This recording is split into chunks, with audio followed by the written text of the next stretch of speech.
If Addy keeps seeing those things, he might as well change his career to become an alien. Master Chen thought for a moment and said he couldn't shut Addy's third eye. But he could add a filter to his vision, letting Addy see only those who want to show up. Otherwise, he could just ignore them. However, the Master's warning sent shivers down the family's spine. He advised Addy to stay clear of the market, as it's like a trap where soldiers are waiting to false promises and backstabbing are as common as gutter balls at a bowling alley, and the market is like a dark forest that nobody wants to. This even business with ghosts, polytheism, demons, and shrinking beasts, it sparked Puccio's interest.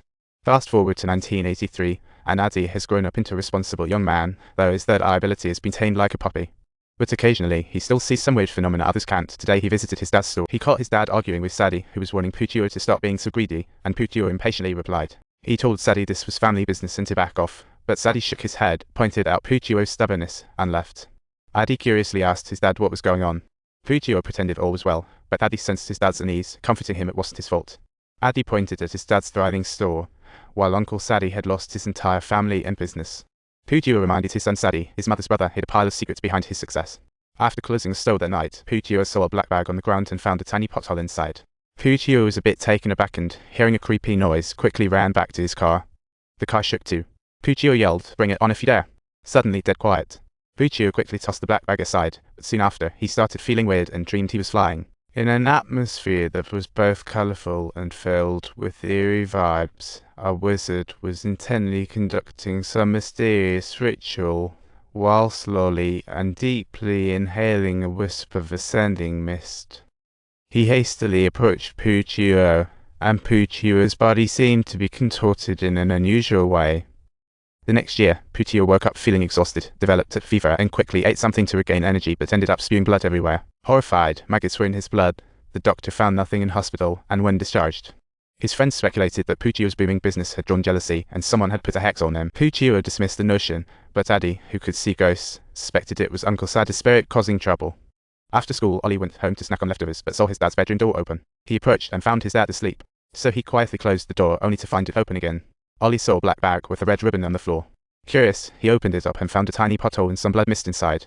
Suddenly, a chilling wind swirled around, along with muffled whispers. Ollie had a high fever and quickly grabbed an ice pack. When he looked up to find his father's door ajar, he went over to check it out. At that moment, his father opened eyes, clutching his neck in pain, almost revealing a black bug. A black bug was crawling out of his nostrils, and Ollie quickly stomped on it, but his father suddenly began convulsing. As Ollie dialed for an ambulance, he heard his brother scream. Rushing in, he saw Ollie clutching his ears in agony. Ollie checked and found a thin thread in his ear. Pulling gently, he extracted a sticky, rusty bone.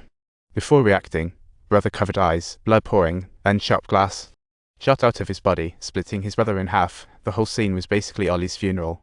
Ollie saw that his uncle had also come and angrily kicked him out, convinced that his uncle had cursed the family. Then his father was diagnosed with chronic brain dysfunction and became a vegetable. This tragedy reminded Ollie of his childhood. Master's warning about curses haunted him, and he sought his help again. The master visited Puccio to examine his condition. His expression turned serious, stating that Puccio was surrounded by evil forces, but he wasn't too familiar with this curse. It seemed local. He scrutinized to find a helpful curse.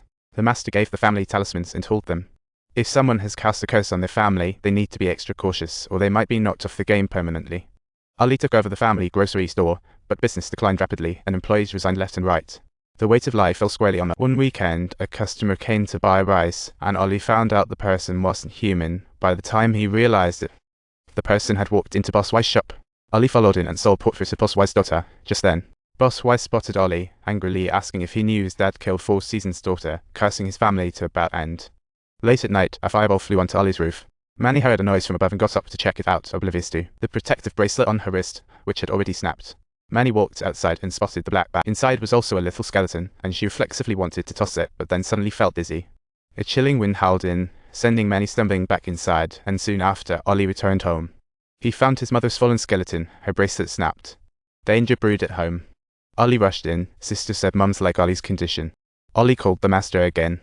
The master recognized the blood, seemingly from the east, warning Ollie if he saw similar items, he should absolutely not touch or open them, or he might unleash a string of curses and wild chaos.